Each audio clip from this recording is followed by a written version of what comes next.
스토리텔링 성경 14장 두 왕의 실패. 첫 번째 챕터입니다.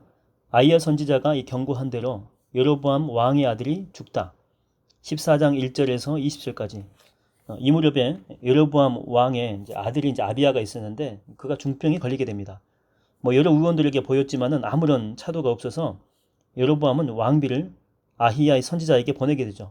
아히야는 일찍이 여로보암이 왕 될 것임을 예언한 선지자였습니다. 여로보암은 자기 아들의 병도 선지자의 능력으로 나을 수 있을 거라는 어떤 기대감을 갖고 있었던 것이죠. 자신이 직접 나서지 못하는 이유는 그 왕비를 보낸 거거든요. 그 이유는 이 종교적으로 잘못한 게 너무 많았기 때문에 양심상 선지자를 뵐 면목이 없었기 때문이죠.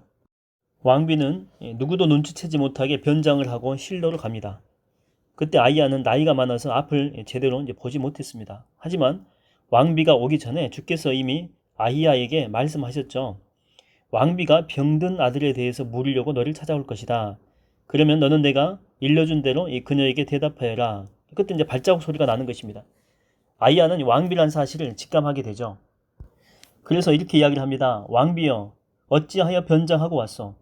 나는 불길한 소식을 전하려고 왕비를 기다리고 있던 참이요. 이때 왕비는 기겁을 합니다. 단번에 자신의 정체가 들통이 난 왕비는 크게 놀랬던 것이죠. 아니, 어떻게 내가 변장한 줄 눈치를 챘지?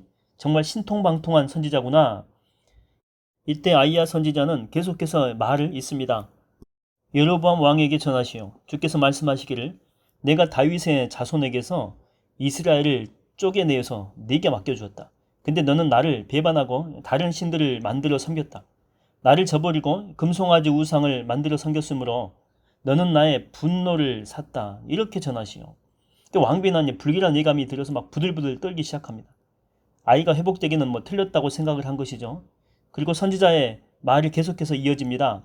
그 징벌로 여로보암의 집안에 속하는 남자들은 모조리 단명할 것이요. 쓰레기를 치우듯 주께서 여로보암 집안에 속한 자들을 깨끗하게 쓸어버릴 것이요.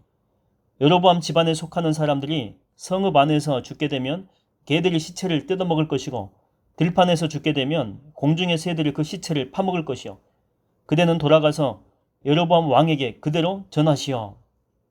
그때 이 선지자의 말을 듣고 제발 아이만은 살려주세요. 아이에게는 자비를 베풀어 주세요. 이렇게 간청을 합니다. 그러나 선지자는 이렇게 이야기를 합니다. 그대가 그대의 집에 발을 들여놓는 순간 아들은 죽을 것이요. 온 이스라엘 백성이 왕자가 죽었다고 슬퍼하면서 장례를 치러줄 것이요. 여로보암 집안에 속한 사람들 가운데 무덤에 평안히 장사되는 사람은 오직 그 아이뿐일 것이요. 그 아이만이 주께서 보시기에 착하게 살았기 때문이요. 이렇게 이야기합니다. 왕비는 절망감에 사로잡힌 채 이제 왕궁으로 돌아갑니다. 그녀가 집 문턱을 넘는 순간 선지자의 말대로 아비야 왕자는 숨을 거두게 되죠. 그러자 온 백성들이 왕자의 죽음을 슬퍼하면서 성대하게 장례를 치러주게 됩니다. 모든 일이 아히야 선지자를 통해서 선포하신 주님의 말씀이 그대로 이루어지게 되는 것이죠. 북왕국 이스라엘의 초대 왕 여로보암. 그는 통치 시기에 그가 치른 여러 전쟁들과 통치 방식, 또 업적들은 이스라엘 왕들의 연대기에 자세히 기록되어 있습니다.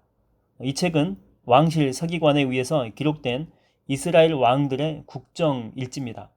왕실의 기록들이 참조되어서 편찬된 책이죠. 여로보암은 이렇게 22년 동안 북왕국 이스라엘을 통치한 뒤 죽어서 자기 조상들에게로 돌아가게 됩니다. 여로보암이 죽자 이제 그의 아들 나답이 아버지의 뒤를 이어서 북왕국 이스라엘의 제2대 왕위로 올라서게 됩니다. 열왕기에 나오는 이스라엘 왕정 역사는 지그재그식의 배열이죠. 남왕국 유다와 북왕국 이스라엘 왕들의 그 역사를 연대기식으로 기술하지 않습니다. 앞서 즉위한 그 왕의 통치 기간 전체를 살펴본 후에 역사를 또 거슬러 올라갑니다. 그래서 그 왕이 통치할 때 다른 왕국의 왕은 또 어떻게 통치했는가를 살펴보는 그런 방식을 취하고 있죠. 북왕국 초대왕 여로보암은 22년 동안을 통치했죠. 그 사이에 그 남왕국에는 3명의 왕이 등장하게 됩니다. 제1대 왕인 르호보암, 제2대 왕인 아비암, 그리고 제3대 왕인 아사가 이제 그들이죠. 그 열왕기 저자는 북왕국 여로보암의 통치가 끝나기 전까지는 남왕국 세 왕의 역사를 그냥 그대로 묻어둡니다. 자, 그런 후 여로보암이 죽고 난 후에는 남왕국의 왕들의 역사를 그때 이제 꺼내기 시작하는 거죠. 그러다 보니까 역사의 그 연대가 앞으로 진행되다가 다시 뒤로 거슬러 가게 되죠. 이런 기술 방법은 남북의 두 왕국이 전혀 다른 두 왕국이 아니고 하나님의 언약 안에서 한 민족, 한 역사라는 사실을 상기시켜주고 있습니다. 두 번째 챕터입니다. 남왕국 유다의 첫 번째 왕 르호보암 14장 21절에서 31절까지입니다. 솔로몬의 아들 르호보암 때에 나라는 둘로 갈라지게 되고 르호보암은 유다의 첫 번째 왕이 되죠. 그때 그의 나이는 41세입니다. 그는 예루살렘이 도성에서 17년 동안 유다를 통치하게 되죠. 어머니는 암몬 여인 나하마였습니다. 이때부터 이스라엘 왕정사의 등극 공식에는 요람과 아하스의 이 경우를 제외하고는 왕의 모친 이름과 출신이 언급되어 있습니다. 그 이유는 다윗 왕조의 혈통과 연속성에 대한 관심 때문이었죠. 남왕국 유다의 백성들 역시 북왕국 이스라엘 백성들 못지않게 타락하여 아주 많은 악행을 일삼게 됩니다. 높은 지대에 우상 숭배 전용의 산당을 세우게 되고 크고 푸른 나무 밑에는 바알 돌기둥과 아세라 목상을 세워놓았죠. 가나안 땅에 주신 바알은 석상의 형태로 세웠고 여신 아세라는 목상의 형태로 만들어져서 언제나 함께 세워지게 됩니다. 또한 산당을 높은 산이나 언덕 위에 세운 것은 신들이 살고 있다고 믿은 하늘과 가깝다고 여겼기 때문이죠. 그래서 이곳에 이렇게 높은 곳에 이렇게 세우게 되면 제사가 한층 효과를 발휘할 것이라고 생각했기 때문에 그렇습니다.